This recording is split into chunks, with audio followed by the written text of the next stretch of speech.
please subscribe and don't forget to press the bell icon to get notified whenever we upload a new video.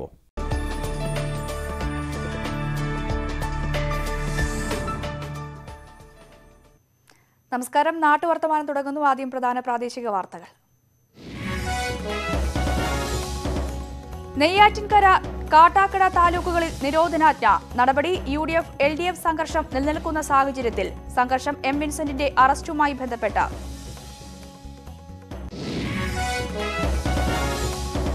Thamarassery ടൗണിൽ open സ്റ്റേജും പ്രതിമയും നിർമ്മിക്കാനുള്ള പഞ്ചായത്ത് തീരുമാനം വിവാദത്തിൽ. ഗാന്ധി സ്തൂപം LDF പൊളിച്ചുമാറ്റി. Panchayat നിർമ്മിച്ച stage നാട്ടുകാരും പൊളിച്ചു നീക്കി.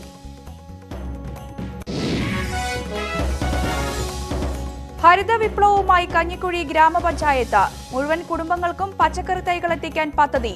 മുഴുവൻ വാർഡുകളിലും വിത്ത് നിർമ്മാണ യൂണിറ്റുകൾ സ്ഥാപിക്കും. കൊല്ലം ശാന്തികുളങ്ങരയിൽ കുടിവെള്ള വിതരണം നിലച്ചിട്ട് 2 ആഴ്ച. പൈപ്പിലുണ്ടായ ചോർച്ചയ്ക്ക് പരിഹാരമായില്ല. പ്രതിഷേധവുമായി നാട്ടുകാർ.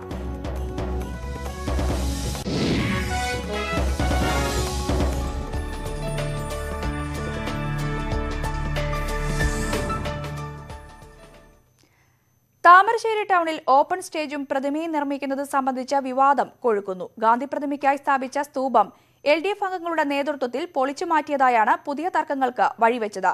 മുൻപ് പഞ്ചായത്ത് നിർമ്മിച്ച സ്റ്റേജ് നാട്ടുകാരും പൊളിച്ചു മാറ്റിയിരുന്നു. CPM പഞ്ചായത്ത് അംഗങ്ങൾ ഗാന്ധി സ്തൂപം തകർത്തതാണ് പുതിയ തർക്കങ്ങൾക്ക് വഴിവെച്ചത്. പഞ്ചായത്ത് സെക്രട്ടറിയുടെ പരാതിയിൽ പൊതുമുതൽ നശിപ്പിച്ചതിന് പോലീസ് കേസെടുത്തിരുന്നു. ഭരണസമിതിയുടെ തീരുമാനമില്ലാതെയാണ് സ്റ്റേജും സ്തൂപവും നിർമ്മിച്ചതെന്നാണ് LDF അംഗങ്ങളുടെ വാദം. എന്നാൽ നേരത്തെ തീരുമാനിച്ച എസ്റ്റിമേറ്റ് പ്രകാരമാണ് പ്രവൃത്തികൾ നടക്കുന്നതെന്ന് പഞ്ചായത്ത് പ്രസിഡന്റ് K. സരസ്വതി പറഞ്ഞു. ലൈബ്രറിന് മുമ്പിലുള്ള ആ പാർക്കും കൂടി ഒന്ന് ഭംഗിയാക്കാനുള്ള ഉദ്ദേശത്തോടു കൂടിയാണ് 10 ലക്ഷം രൂപ മാറ്റിവെച്ചത്. ഇന്നലെ പൊളിച്ച 2 സംഭവം എസ്റ്റിമേറ്റിലുണ്ട്. ലൈബ്രറിയിൽ വരുന്ന ആളുകൾക്ക് വൈകുന്നേരം ഒരു വിശ്രമ കേന്ദ്രമായിട്ട് ഇരിക്കണം എന്ന് തോന്നുകയാണെങ്കിൽ അവിടെ ഒരു തറ പോലെ കെട്ടാന്നുള്ള AXന്റെ നിർദ്ദേശപ്രകാരമാണ് അവിടേക്ക് ഞങ്ങൾ അത് കെട്ടിയത്. ഒരിക്കലും അവിടെ ഒരു സ്റ്റേജായിട്ടല്ല ഞങ്ങളത് കണ്ടത്. പക്ഷെ ജനങ്ങൾക്ക് എന്തെല്ലാമൊക്കെയോ തെറ്റിദ്ധാരണകൾ വന്നു, ജനങ്ങൾ അതിലേക്ക് ഇറങ്ങിയെന്നേയുള്ളൂ. ഗാന്ധിവധത്തിന് നേതൃത്വം കൊടുത്ത ഗോഡ്സെയുടെ മാനസികാവസ്ഥയുള്ള കമ്മ്യൂണിസ്റ്റ് ഗോഡ്സെകൾ CPMൽ നിലനിൽക്കുന്നുവെന്നതാണ് സംഭവം സൂചിപ്പിക്കുന്നതെന്ന് DCC പ്രസിഡന്റ് T. സിദ്ദിഖ് ആരോപിച്ചു. പ്രതികൾക്കെതിരെ ദേശവിരുദ്ധ പ്രവർത്തനത്തിന് കേസെടുക്കണം. ഗാന്ധിവധത്തിന് നേതൃത്വം കൊടുത്ത ഗോഡ്സെയുടെ മാനസികാവസ്ഥയുള്ള കമ്മ്യൂണിസ്റ്റ് ഗോഡ്സെകൾ നിലനിൽക്കുന്നു എന്നുള്ളതാണ് ഈ സംഭവം തെളിയിച്ചിരിക്കുന്നത്. പഞ്ചായത്ത് ബസ് ബേയോട് ചേർന്ന് ഓപ്പൺ സ്റ്റേജ് നിർമ്മിച്ചതോടെയാണ് പ്രശ്നങ്ങൾക്ക് തുടക്കം. വ്യാപാരികളും നാട്ടുകാരും പ്രതിഷേധവുമായി രംഗത്തെത്തിയതോടെ സ്റ്റേജ് പൊളിച്ചുമാറ്റി. പിന്നാലെ തൊട്ടടുത്തുള്ള ലൈബ്രറി കവാടത്തിൽ വീണ്ടും സ്റ്റേജ് നിർമ്മിച്ചു. കനൽ സാംസ്കാരിക വേദി പ്രവർത്തകർ ഈ സ്റ്റേജും പൊളിച്ചുമാറ്റി. തൊട്ടു പിന്നാലെയാണ് LDF നേതാക്കളുടെ നേതൃത്വത്തിൽ ഗാന്ധി പ്രതിമ സ്ഥാപിക്കാൻ നിർമ്മിച്ച സ്തൂപം പൊളിച്ചത്. ന്യൂസ് 18 കോഴിക്കോട്. പഞ്ചായത്തിലെ മുഴുവൻ കുടുംബങ്ങൾക്കും പച്ചക്കറി തൈകൾ എത്തിക്കാനുള്ള പുതിയ പദ്ധതിയുമായി കഞ്ഞിക്കുഴി ഗ്രാമപഞ്ചായത്ത്. മുഴുവൻ വാർഡുകളിലും വിത്ത് നിർമ്മാണ യൂണിറ്റുകൾ സ്ഥാപിച്ച് പച്ചക്കറിക്ക് സ്വയം പര്യാപ്തത കൈവരിക്കുകയാണ് പഞ്ചായത്തിന്റെ ലക്ഷ്യം. പഞ്ചായത്തിലെ മുഴുവൻ ജനങ്ങൾക്കും പച്ചക്കറി വിത്തുകൾ ലഭ്യമാക്കുക എന്ന ലക്ഷ്യത്തോടെയാണ് വാർഡ് അടിസ്ഥാനത്തിൽ വിത്തുൽപാദക കേന്ദ്രങ്ങൾക്ക് തുടക്കമിട്ടിരിക്കുന്നത്. കുടുംബശ്രീയുടെ സഹകരണത്തോടെ എല്ലാ വാർഡുകളിലും ഇത്തരം കേന്ദ്രങ്ങൾ പ്രവർത്തിക്കും. ഓരോ വാർഡിലും വായ്പയെടുത്താണ് പ്രവർത്തനം. ഒപ്പം കൃഷി ഫലപ്രദമായി നടപ്പിലാക്കുന്നതിനായി മഴമറകൾക്കുള്ള സഹായവും ലഭ്യമാക്കും.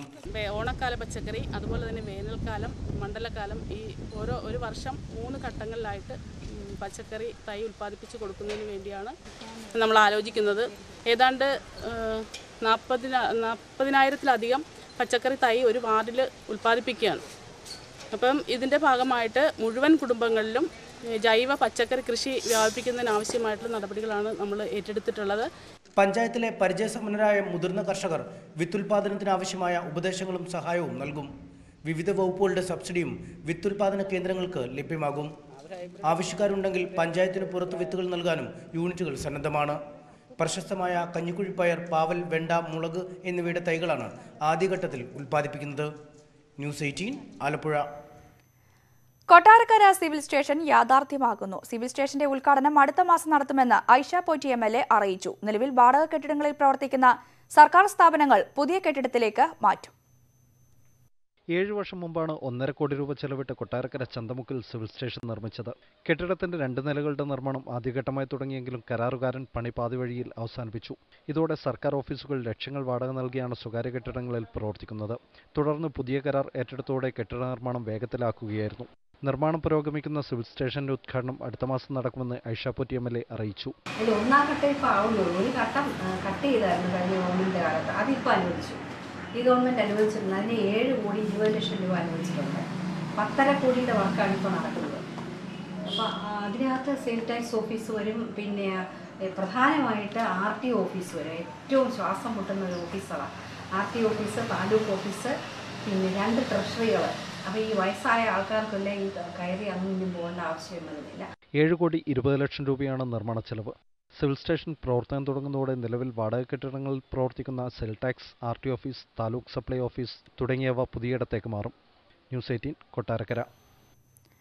അപര്യാപ്തികൾക്ക് നടുവിൽ പ്രവർത്തിക്കുകയാണ് കൊല്ലം തെന്മനയിലെ മൃഗസംരക്ഷണ വകുപ്പിന്റെ ചെക്ക് പോസ്റ്റ്. ആവശ്യത്തിന് സൗകര്യമില്ലാത്ത ചെക്ക് പോസ്റ്റ് ഏത് നിമിഷവും നിലംപതിക്കാവുന്ന അവസ്ഥയിലുമാണ്.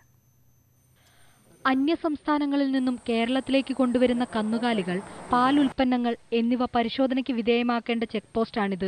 ഏതു നിമിഷവും നിലംപതിക്കാവുന്ന അവസ്ഥയിലാണ് ചെക്ക് പോസ്റ്റ് കെട്ടിടം. വനം വകുപ്പും റെയിൽവേയും തമ്മിൽ നിലനിൽക്കുന്ന തർക്കമാണ് നവീകരണത്തിന് തടസ്സമാകുന്നതെന്നാണ് വിശദീകരണം. എന്നാൽ ഇവിടെ ജോലി ചെയ്യുന്ന 7 ജീവനക്കാർക്കും പ്രാഥമിക ആവശ്യങ്ങൾ നിർവഹിക്കാൻ വേണ്ട സൗകര്യം പോലുമില്ല. അന്യസംസ്ഥാനങ്ങളിൽ നിന്നെത്തിക്കുന്ന മൃഗങ്ങളുടെ ശാരീരികക്ഷമത പരിശോധിക്കാൻ സംവിധാനമില്ല. പരിശോധന കാര്യക്ഷമമായി നടത്താൻ കഴിയാത്ത ഒരവസ്ഥയാണുള്ളത്. മഴ വന്നാൽ അവർക്ക് അതിനകത്ത് നിൽക്കാൻ പോലും കഴിയാതെ ഇടിഞ്ഞ് ചോർന്ന് നിൽക്കുന്ന ഒരവസ്ഥ. കാര്യക്ഷമമായ പരിശോധന സംവിധാനങ്ങൾ ഇവിടില്ല. ജീവനക്കാർക്ക് ഇരിക്കാൻ വേണ്ട കസേരയോ ഫയലുകൾ സൂക്ഷിക്കാൻ വേണ്ട സൗകര്യങ്ങളോ ഇല്ല. മൃഗസംരക്ഷണ വകുപ്പ് മന്ത്രി കെ രാജുവിന്റെ മണ്ഡലത്തിലുള്ള കെട്ടിടം നവീകരിക്കാൻ അധികൃതർ നടപടി സ്വീകരിക്കണമെന്നാണ് ജീവനക്കാരുടെ ആവശ്യം. ന്യൂസ് 18 തെന്മല. കൊല്ലം ശക്തികുളങ്ങരയിൽ കുടിവെള്ള വിതരണം നിലച്ചിട്ട് 2 ആഴ്ചയായി. പ്രദേശത്ത് ജലമെത്തിക്കുന്ന പൈപ്പിൽ ചോർച്ചയുണ്ടായതാണ് കുടിവെള്ള വിതരണം തടസ്സപ്പെടാൻ കാരണം. പ്രതിഷേധവുമായി നാട്ടുകാർ രംഗത്തെത്തിയിട്ടും പ്രശ്നത്തിന് പരിഹാരമുണ്ടായില്ല. ശക്തികുളങ്ങര കല്ലുംപുറം പ്രദേശത്തെ 1000-ഓളം കുടുംബങ്ങളാണ് വെള്ളത്തിനായി നെട്ടോട്ടമോടുന്നത്. 2 ആഴ്ചയായി പ്രദേശത്ത് വെള്ളം ലഭിച്ചിട്ട് പലതവണ പരാതിയുമായി അധികൃതരെ സമീപിച്ചെങ്കിലും പരിഹാരമുണ്ടായില്ല. കിലോമീറ്ററുകൾ സഞ്ചരിച്ചാണ് പ്രദേശവാസികൾ ഇപ്പോൾ വെള്ളം എത്തിക്കുന്നത്. ഒന്നാവുന്നില്ല, ഇപ്പൊ ശരിയാവുന്നുള്ളതല്ല. ഇവിടെ ആണെങ്കിൽ കിണർ പോലും ഇല്ല, ടാപ്പ് തന്നെ. എല്ലാ വീട്ടിലും ഈ പൈപ്പിന്റെ വെള്ളം കൊണ്ട് തന്നെ കഴിയുന്നത്. കുളിക്കാനും കുടിക്കാൻ പോലും വെള്ളമില്ലാത്തൊരവസ്ഥയാണ്. ഞങ്ങളിവിടെ ഉപരോധിച്ച്, കൗൺസിലറെ ഉപരോധിച്ച്, പക്ഷേ ആർക്കും കുളിക്കാൻ പോലും വെള്ളമില്ലാത്ത സ്ഥിതിയാണ്. ഞങ്ങൾ ഒരു 1.5 കിലോമീറ്റർ അപ്പുറത്തൊരു കുഴൽ കിണറുണ്ട്, അവിടെ പോയാണ് ഇത് കൊണ്ടുവരുന്നത്. വളരെ ദുരിതത്തിലാണ്. പ്രദേശത്തേക്ക് വെള്ളം എത്തിക്കുന്ന പൈപ്പിൽ ചോർച്ചയുണ്ടായി കായലിലേക്ക് വെള്ളമൊഴുകി പോകുന്നുണ്ടെന്നാണ് അധികൃതർ പറയുന്നത്. 2 ആഴ്ച പിന്നിട്ടിട്ടും ചോർച്ച പരിഹരിക്കാനാകാത്തതിൽ പ്രദേശത്ത് പ്രതിഷേധവും ശക്തമാണ്. 2 ദിവസത്തിന് മുമ്പേ എന്ന് പറഞ്ഞ് കായലിലോട്ട് വെള്ളം പോകുന്നെന്നാ തോന്നുന്നത്, അത് നോക്കുന്നെന്ന്. പക്ഷെ ഇതുവരെ വെള്ളം വന്നില്ല. ഇപ്പോൾ 1 ആഴ്ച കഴിഞ്ഞിപ്പോൾ 2ാമത്തെ ആഴ്ചയായത്. നമുക്ക് കുളിക്കാനും വെള്ളമില്ല, കുടിക്കാനും വെള്ളമില്ല, ആകപ്പാട് കഷ്ടപ്പെടുക. കടുത്ത വേനലിൽ പോലും വെള്ളം ലഭിച്ചിരുന്ന പ്രദേശമാണ് ഇവിടം. ന്യൂസ് 18 കൊല്ലം. നെയ്യാറ്റിൻകര, കാട്ടാക്കട താലൂക്കുകളിൽ നിരോധനാജ്ഞ പ്രഖ്യാപിച്ചു. UDF LDF സംഘർഷം നിലനിൽക്കുന്ന സാഹചര്യത്തിലാണ് നിരോധനാജ്ഞ. കൂടുതൽ വിവരങ്ങളുമായി വി വിനോദ് ചേരുന്നു. വിനോദ്, എന്തൊക്കെയാണ് വിശദാംശങ്ങൾ? രഞ്ജിനി, വിൻസെന്റ് MLAയുടെ അറസ്റ്റുമായി ബന്ധപ്പെട്ടാണ് ഇപ്പോൾ നിരോധനാജ്ഞ ഉണ്ടായിരിക്കുന്നത്. MLAയുടെ അറസ്റ്റിന് ശേഷം വിവിധ സമയങ്ങളിലായി LDF UDF പ്രവർത്തകർ തമ്മിൽ നേർക്കുനേർ ഏറ്റുമുട്ടുന്ന സാഹചര്യമുണ്ടായി. കോടതിക്ക് മുന്നിലും ടൗണുകളിലും ഒക്കെ തന്നെ ഈ പ്രവർത്തകർ ഏറ്റുമുട്ടുന്ന സാഹചര്യമുണ്ടായി. കഴിഞ്ഞ ദിവസം ബാലരാമപുരം ജംഗ്ഷനിൽ പോലീസിന് ലാത്തിചാർജ് നടത്തേണ്ടി വന്നു. തുടർന്നാണ് നെയ്യാറ്റിൻകര DYSP ജില്ലാ കളക്ടർക്ക് റിപ്പോർട്ട് നൽകിയത്. ഇതിന്റെ അടിസ്ഥാനത്തിലാണ് നെയ്യാറ്റിൻകര, കാട്ടാക്കട താലൂക്കുകളിൽ നിരോധനാജ്ഞ പ്രഖ്യാപിച്ചിട്ടുള്ളത്. ആളുകൾ കൂട്ടം കൂടുന്നതിന് നിരോധനമുണ്ട്. നിരവധി നേതാക്കൾ, LDFന്റെ UDFന്റെ നേതാക്കൾ നേരത്തെ തന്നെ ബാലരാമപുരം ഉൾപ്പെടെയുള്ള കോളം നിയോജക മണ്ഡലത്തിന്റെ വിവിധ ഭാഗങ്ങളിലെത്തിയിരുന്നു. ഇതേ തുടർന്ന് പ്രവർത്തകർ കൂട്ടം കൂടുകയും പല സ്ഥലങ്ങളിലും സംഘർഷമുണ്ടാവുകയും ഒക്കെ ചെയ്തിരുന്നു. ആ സാഹചര്യത്തിലാണ് ഇപ്പോൾ നിരോധനാജ്ഞ പ്രഖ്യാപിച്ചിരിക്കുന്നത്. രഞ്ജിനി, വിശദാംശങ്ങൾ നൽകുകയായിരുന്നു വി വിനോദ്.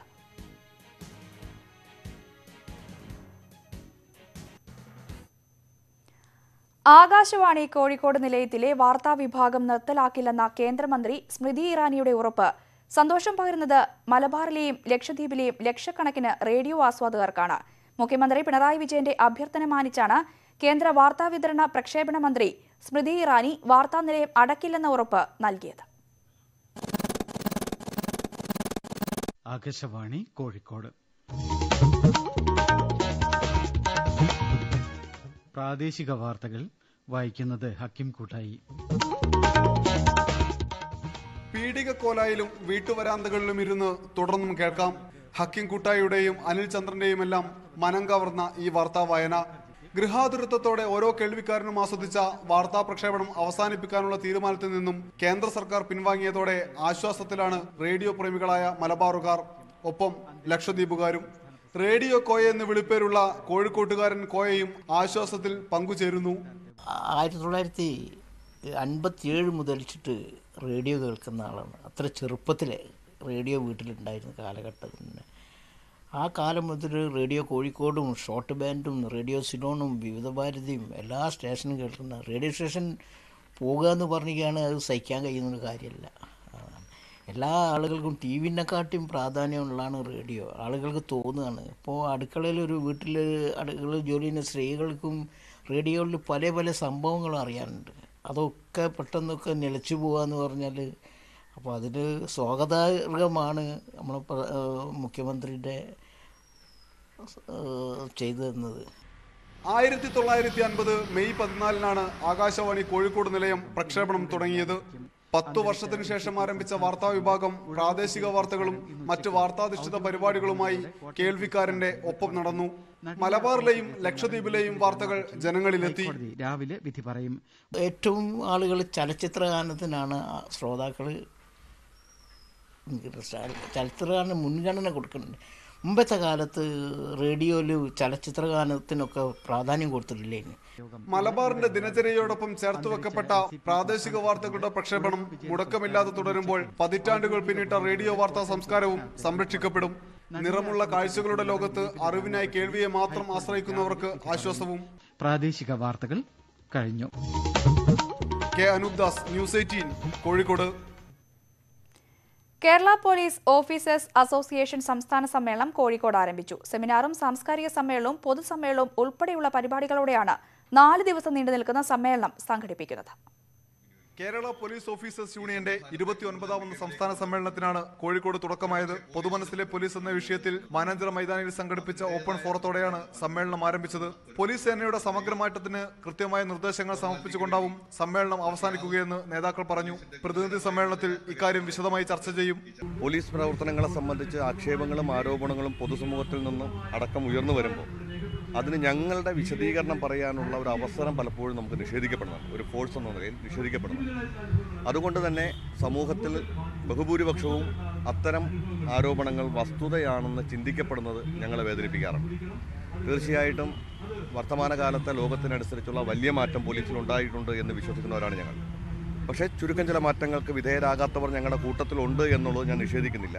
അവരെയും തിരുത്തിക്കൊണ്ട് പൊതുസമൂഹത്തിനനുസൃതമായ ഒരു മികച്ച പോലീസ്, അത് ഞങ്ങളുടെ ലക്ഷ്യമാണ്.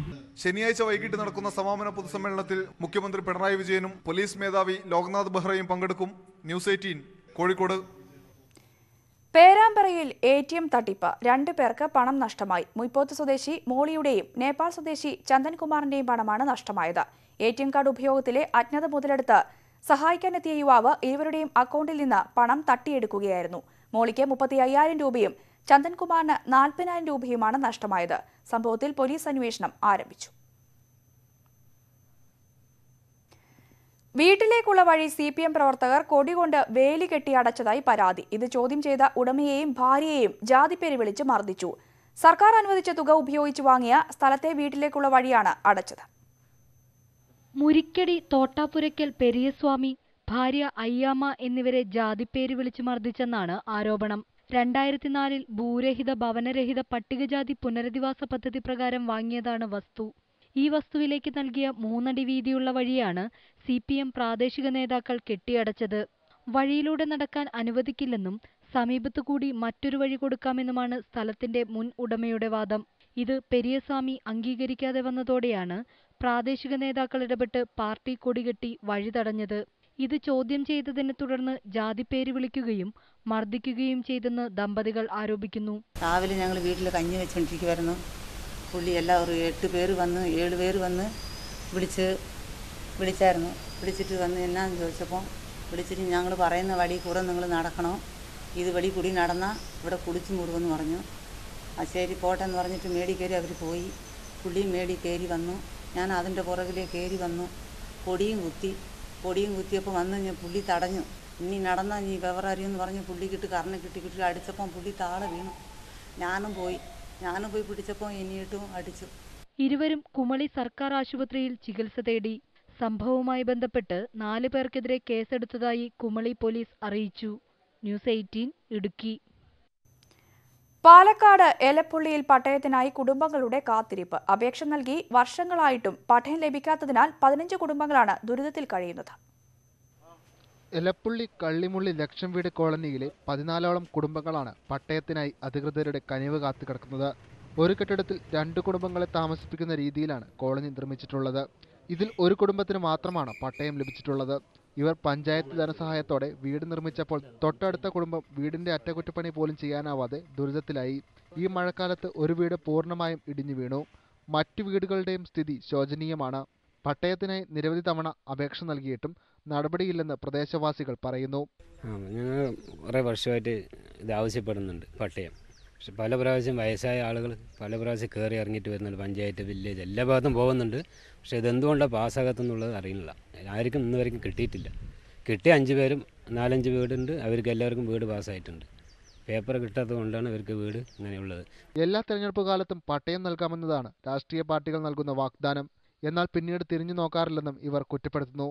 ഒരു ചുമരിന്മേ, ഒരു വലിയ ചുമരിന്മേ 2 ഭാഗത്ത് 2 പാളിയായിട്ട് 2 ഫാമിലിയാണ് താമസിക്കുന്നത്. അപ്പോൾ അതിലെ ഒരു ഭാഗത്ത് ഇതുപോലെ വീട് പാസ്സാക്കി കൊടുക്കുമ്പോൾ സ്വാഭാവികമായിട്ട് അത് ഒറ്റ ചുമരിൽ, ആ ഒരു ചുമരിലാണ് അത് നിൽക്കുന്നത്. അതാണ് ഇത്ര ഏറ്റവും വലിയ വിഷയം. ഒരുമിച്ച് കൊടുത്തിരുന്നെങ്കിൽ ഇത്രയും വിഷയം വരില്ലായിരുന്നു. അതെന്താണ് തടസ്സം എന്നുള്ള കാര്യം പഞ്ചായത്തിനും അതുപോലെ പഞ്ചായത്തോട് ബന്ധപ്പെട്ടുള്ള അതിൻ്റെ ആളുകൾക്ക് മാത്രമേ അറിയുകയുള്ളൂ. അവർ ചെയ്യാത്തത് അത് വലിയൊരു പാളിച്ച തന്നെയാണ്. കാരണം ഈ ഒരു ചുമരുമേ നിൽക്കുന്ന ഈ ഭാഗത്തൊരു വീട് കൊടുക്കുമ്പോൾ അതുപോലെ തന്നെ ആ ഭാഗത്തോടും കൂടി കൊടുത്തില്ലെങ്കിൽ ഈ ഒറ്റ ചുമര് നിൽക്കില്ല ഒരു വീട്. അതാണ് ഏറ്റവും ഉണ്ടായ വിഷയം. പട്ടയം കിട്ടാത്തതിനാൽ ഭവന നിർമ്മാണ സഹായം ഉൾപ്പെടെയുള്ളവ നിഷേധിക്കപ്പെടുകയാണെന്ന് നാട്ടുകാർ പറയുന്നു. ഇത്തവണയെങ്കിലും പട്ടയം ലഭ്യമാക്കാൻ സർക്കാർ നടപടി സ്വീകരിക്കണമെന്നാണ് ഇവരുടെ ആവശ്യം. ന്യൂസ് 18 പാലക്കാട്. എയ്ഡഡ് സ്കൂൾ അധ്യാപകരുടെ പുനർവിന്യസനത്തിനെതിരെ ഉദ്യോഗാർത്ഥികൾ. പഠിച്ച് പരീക്ഷ എഴുതി ജോലി ലഭിക്കുന്നതും കാത്ത് നിരവധി പേർ ഇരിക്കുമ്പോൾ കോഴ നൽകി ജോലി നേടിയവരെ സംരക്ഷിക്കുന്ന നിലപാട് എങ്ങനെയാണ് അംഗീകരിക്കാൻ കഴിയുന്നത് എന്നാണ് ഉദ്യോഗാർത്ഥികളുടെ ചോദ്യം. എയ്ഡഡ് സ്കൂളുകളിലെ 4060 അധ്യാപകരെ പുനർവിന്യാസത്തിലൂടെ സർക്കാർ സ്കൂളുകളിൽ നിയമിക്കാനുള്ള സർക്കാർ തീരുമാനം പ്രതിസന്ധിയിലാക്കിയത് സംസ്ഥാനത്താകെയുള്ള 10,000 കണക്കിന് ഉദ്യോഗാർത്ഥികളെയാണ്. 2012-ൽ 6 വിഷയങ്ങൾക്ക് PSC വിജ്ഞാപനമിറക്കിയ SSA പരീക്ഷയിൽ ആകെ പരീക്ഷ നടത്തിയത് ഹിന്ദി, ഇംഗ്ലീഷ്, മലയാളം എന്നീ വിഷയങ്ങളിൽ മാത്രം. ഈ പരീക്ഷ തന്നെ നടക്കുന്നത് 2015 ജൂൺ മാസത്തിൽ. പരീക്ഷ നടത്തിയിട്ടും റാങ്ക് ലിസ്റ്റ് ഇടാതെ വീണ്ടും മാസങ്ങൾ കടന്നുപോയി. വർഷങ്ങളായി PSC HSA റാങ്ക് ലിസ്റ്റിലുള്ള നിയമനങ്ങൾ വളരെ ഇഴഞ്ഞിഴഞ്ഞാണ് നീങ്ങുന്നത്. കാര്യമായ നിയമനങ്ങളൊന്നും തന്നെ നടക്കുന്നില്ല. ഒരു 2012-ൽ വിജ്ഞാപനം പുറപ്പെടുവിച്ച ലിസ്റ്റ്, അതിൻ്റെ ലിസ്റ്റ് തന്നെ വന്നത് 2017-ലാണ്. ഇംഗ്ലീഷ്, മലയാളം, ഹിന്ദി ഈ ലിസ്റ്റുകൾ മാത്രമാണ് വന്നത്. അതോടൊപ്പം വിളിച്ച natural science, SS, social science, maths ഈ വിഷയങ്ങളുടെ ലിസ്റ്റ് പോലും വന്നിട്ടില്ല. തിരുവനന്തപുരം, തൃശൂർ ജില്ലകളിൽ മാത്രമാണ് നാമമാത്രമായെങ്കിലും നിയമനങ്ങൾ നടന്നത്. മറ്റിടങ്ങളിൽ PSC നടപടിക്രമങ്ങൾ അനന്തമായി നീളുകയാണ്. റാങ്ക് ലിസ്റ്റ് പ്രസിദ്ധപ്പെടുത്തിയ മറ്റു ജില്ലകളിൽ നിയമനം നടത്താത്തതിന് ഒഴിവ് റിപ്പോർട്ട് ചെയ്തിട്ടില്ല എന്നാണ് വിദ്യാഭ്യാസ വകുപ്പ് ഉദ്യോഗസ്ഥരുടെ മറുപടി. അപ്പോഴും ജോലിക്കായി ഇവർ കാത്തിരിക്കുന്നു. 2017 PSC HSA എക്സാം എഴുതിയ ഒരു ഉദ്യോഗാർത്ഥിയാണ് ഞാൻ. ഏകദേശം ഒരു 4-5 വർഷത്തോളം കാത്തിരുന്നിട്ടാണ് എക്സാം നടന്നത്. ഞാനിപ്പോൾ പല സ്കൂളുകളായി മാറി മാറി വർക്ക് ചെയ്യാണ് പ്രൈവറ്റ് ഫീൽഡിൽ. അപ്പോൾ അതൊക്കെ ലീവ് എടുത്തിട്ട് ഒരുപാട് കഷ്ടപ്പെട്ട് പഠിച്ചെഴുതിയ ഒരു പരീക്ഷയാണ്. ജീവിതത്തിൽ ഇത്രയും കഷ്ടപ്പെട്ട് എഴുതിയ PSC എക്സാം വേറെ ഇല്ല. എന്നിട്ടിപ്പോൾ ഒരു കൊല്ലം കഴിഞ്ഞിട്ടും ഇതുവരെ ഷോർട്ട് ലിസ്റ്റ് ഇടാനുള്ള നടപടി പോലും ആയിട്ടില്ല. സർക്കാർ ഇതിൽ അടിയന്തരമായി ഇടപെട്ട് ഞങ്ങളെപ്പോലുള്ള സാധാരണ ഉദ്യോഗാർത്ഥികൾക്ക് ഞങ്ങളുടെ ഉദ്യോഗം ലഭിക്കുന്നതിന് വേണ്ടിയുള്ള സഹായങ്ങൾ ചെയ്തു തരണമെന്നും ആവശ്യപ്പെടുന്നു. പോസ്റ്റ് ഗ്രാജുവേഷനും BEdും സെറ്റും നെറ്റും എല്ലാം കഴിഞ്ഞ 10,000 സർക്കാർ ജോലിക്കായി വർഷങ്ങളായി കാത്തിരിക്കുന്നു എന്ന് ചുരുക്കം. ഇവരുടെ സഹപാഠികളിൽ പലരും ലക്ഷങ്ങൾ കോഴ കൊടുത്ത് എയ്ഡഡ് സ്കൂളുകളിൽ അധ്യാപകരായി. ഇനി അഥവാ ഇവർക്ക് തൊഴിൽ നഷ്ടപ്പെടുന്ന സാഹചര്യമുണ്ടെങ്കിൽ സംരക്ഷിക്കാൻ സർക്കാരുണ്ടാവും. പഠനത്തിൽ മുന്നിൽ നിൽക്കുന്നവർ, അധ്യാപനത്തിൽ മികവ് തെളിയിച്ചവർ അപ്പോഴും തുച്ഛമായ ശമ്പളത്തിന് സ്വകാര്യ സ്കൂളുകളിൽ ജോലി ചെയ്യുന്നു. K. അനൂപ്ദാസ്, ന്യൂസ് 18 കോഴിക്കോട്. കണ്ണൂർ ജില്ലയിൽ മലയോര ഹൈവേ നിർമ്മാണം ഇഴഞ്ഞു നീങ്ങുന്നത് നാട്ടുകാരെ ദുരിതത്തിലാക്കുന്നു. ചെറുപുഴ മുതൽ വള്ളിത്തോട് വരെ 57 കിലോമീറ്റർ ദൂരത്തിലാണ് റോഡ് നിർമ്മാണം പുരോഗമിക്കുന്നത്. UDF സർക്കാരിന്റെ കാലത്ത് ആരംഭിച്ച റോഡ് നിർമ്മാണം 1.5 വർഷമായിട്ടും എങ്ങും എത്തിയിട്ടില്ല. ചെറുപുഴ മുതൽ അരങ്ങം വരെയും നടുവിൽ മുതൽ പുറഞ്ഞാൻ വരെയും റോഡ് പൊളിഞ്ഞിരിക്കുന്നതിനാൽ ഇതുവഴിയുള്ള ഗതാഗതം അതീവ ദുഷ്കരമാണ്. മഴ ശക്തമായതോടെ കുണ്ടും കുഴിയുമായ റോഡിലൂടെ ഏറെ പ്രയാസപ്പെട്ടാണ് വാഹനങ്ങൾ കടന്നുപോകുന്നത്. വടകര കേന്ദ്രമായി പ്രവർത്തിക്കുന്ന ഊരാളുങ്കൽ ലേബർ കോൺട്രാക്ട് സൊസൈറ്റിക്കാണ് നിർമ്മാണ ചുമതല. 12 മീറ്റർ വീതിയിൽ നിർമ്മിക്കുന്ന റോഡിൽ 8 മീറ്റർ വീതിയിൽ മെക്കാഡം ടാറിംഗ് ആണ്. ഇതിന് 200 കോടി രൂപയോളമാണ് ചെലവഴിക്കുന്നത്. കലുങ്കുകളുടെയും സംരക്ഷണ ഭിത്തികളുടെയും നിർമ്മാണം ഏതാണ്ട് പൂർത്തിയായെങ്കിലും ഫില്ലിംഗ് പ്രവൃത്തികൾ ഇനിയും പൂർത്തിയായിട്ടില്ല. മലയോര മേഖലയിലെ ക്വാറികൾ പൂട്ടിയതോടെ ആവശ്യമായ കരിങ്കൽ ഉൽപ്പന്നങ്ങൾ കിട്ടാനില്ല. ഇതാണ് പ്രതിസന്ധിക്ക് കാരണമെന്നാണ് ഔദ്യോഗിക വിശദീകരണം. നിർമ്മാണ സാമഗ്രികൾ ലഭ്യമാക്കാൻ സർക്കാർ തലത്തിലെ ഇടപെടലാണ് നാട്ടുകാരുടെ ആവശ്യം. മലയോര ഹൈവേയുടെ പണി പാതി വഴിയിലായിരിക്കുകയാണ്. സാധനങ്ങളുടെ കുറവാണ് എന്നാണ് നമുക്കറിയാൻ സാധിച്ചത്. പല മേഖലകളിൽ നിന്നും സാധനങ്ങൾ അത്യാവശ്യം കിട്ടാത്ത ഒരവസ്ഥ നമ്മുടെ ഇടയിൽ സംജാതമായിട്ടുണ്ട്. അത് പരിഹരിക്കുന്നതിന് വേണ്ടി സർക്കാർ തലത്തിൽ ഭരണാധികാരികൾ ബന്ധപ്പെട്ട രീതിയിൽ ബന്ധപ്പെടണം. അടിയന്തരമായി ബന്ധപ്പെട്ടെങ്കിൽ മാത്രമേ നമുക്ക് ഈ റോഡിന്റെ പണി പൂർത്തീകരിച്ച് മുന്നോട്ട് പോകാൻ സാധിക്കുകയുള്ളൂ. കുണ്ടും കുഴിയുമായ റോഡിലൂടെ ഓട്ടോറിക്ഷകൾ ഉൾപ്പെടെ സർവീസ് നടത്താൻ മടിക്കുന്നതും നാട്ടുകാരെ ബുദ്ധിമുട്ടിലാക്കുന്നു. റോഡ് ഗതാഗത യോഗ്യമാക്കാൻ അടിയന്തര നടപടികളും നാട്ടുകാർ ആവശ്യപ്പെടുന്നു. ന്യൂസ് 18 കണ്ണൂർ. ട്രോളിംഗ് നിരോധനം അവസാനിക്കാൻ ദിവസങ്ങൾ മാത്രം ശേഷിക്കെ മത്സ്യത്തൊഴിലാളികൾ കടലിൽ പോകാനുള്ള തയ്യാറെടുപ്പിലാണ്. ബോട്ടുകളുടെ അറ്റകുറ്റപ്പണികൾ തീർത്തും വലകൾ നിർമ്മിച്ചും തീരദേശം ഒരുങ്ങിക്കഴിഞ്ഞു. ഈ മാസം 31 അർദ്ധരാത്രിയോടെ ട്രോളിംഗ് നിരോധനം അവസാനിക്കും. തീരദേശവും മത്സ്യത്തൊഴിലാളികളും ആവേശത്തിലാണ്. 1.5 മാസം നീണ്ടുനിന്ന ദുരിതാനുഭവങ്ങൾ മറന്ന ചാകര തേടി കടലിൽ പോകാനുള്ള ഒരുക്കത്തിലാണ് ഇവർ. അറ്റകുറ്റപ്പണികൾ തീർത്ത് പെയിന്റിംഗ് ജോലികളും പൂർത്തിയാക്കി മത്സ്യബന്ധന ബോട്ടുകൾ തീരത്ത് നിരന്നു കഴിഞ്ഞു. പുതിയ വലകൾ നിർമ്മിക്കുന്നതും ലോഡിംഗ് ഉപകരണങ്ങളുടെ പെയിന്റിംഗ് ജോലികളും പുരോഗമിക്കുകയാണ്. നമ്മൾ കുറേ ദിവസം പണിയില്ലായിരുന്നെങ്കിലും നമ്മൾ ഒരാഴ്ച 2 ആഴ്ച കഴിഞ്ഞ് വീണ്ടും തുടങ്ങുകയാണ്. അപ്പോൾ അതിന് ഈ ട്രോളിംഗ് നിരോധനം കഴിഞ്ഞിട്ട് സീസണിന് വേണ്ടി ഒരുക്കങ്ങൾ ഒരാഴ്ച കഴിഞ്ഞിട്ട് തന്നെ തുടങ്ങിയിട്ടുണ്ട്. ബോട്ടുകാരും നമ്മൾ അനുബന്ധ പണിക്കാരും പിന്നെ എല്ലാവരും നല്ല ക്ലിയർ ആയിട്ട് ഇറക്കാം. അതിന് തന്നെ കാറ്റും പിന്നെ കോളും ഒക്കെ ഉള്ളതുകൊണ്ട് അതിൻ്റെ പണികളൊക്കെ തീർത്തിട്ട് അവർ ഇറക്കത്തുള്ളൂ. നല്ലൊരു എമൗണ്ട് മുതലാളിമാർക്കാണ് പോകുന്നത്. ഈ നിരോധനം എന്ന് പറയുന്ന ഒരു സംഗതിയുണ്ട്. വലകൾ റിപ്പയർ ചെയ്യണം, ബോട്ടിന്റെ പണിയെടുക്കണം. നല്ലൊരു ഭീമമായ ഒരു എമൗണ്ട് തന്നെയാണ് അവർക്ക് നഷ്ടപ്പെടുന്നത്. പ്ലാസ്റ്റിക് റോപ്പും ഉരുക്കുമണികളും ഉപയോഗിച്ചുള്ള വലകളാണ് കൂടുതലായി ഉണ്ടാക്കുന്നത്. ട്രോളിംഗ് കഴിയുമ്പോൾ ലഭിക്കുമെന്ന് പ്രതീക്ഷിക്കുന്ന കരിക്കാടി ചെമ്മീനിനും കണവയ്ക്കുമെല്ലാം പ്രത്യേക വലകളും ഒരുക്കുന്നുണ്ട്. ട്രോളിംഗ് നിരോധനം കഴിഞ്ഞിട്ടാണ് ഇപ്പം നമുക്ക് എന്തെങ്കിലും ഒരു സീസണുള്ള രീതി കിട്ടുന്നത്. എന്തെങ്കിലും നമുക്കൊരു പ്രതീക്ഷ ഇപ്പം ഈ ഉള്ള സീസണിലാണ് കിട്ടുന്നത്. സാധാരണ രീതിയിൽ കരിക്കാടി വല, മീൻ വല, കണവായ്ക്കുള്ളത് പ്രതീക്ഷ എല്ലാവർക്കും ഉണ്ട്. ട്രോളിംഗ് നിരോധന കാലഘട്ടത്തിൽ മഴ കുറഞ്ഞത് മത്സ്യത്തിന്റെ ലഭ്യതയെ ബാധിക്കുമോ എന്ന ആശങ്കയും മത്സ്യത്തൊഴിലാളികൾക്കുണ്ട്. ന്യൂസ് 18 കൊല്ലം.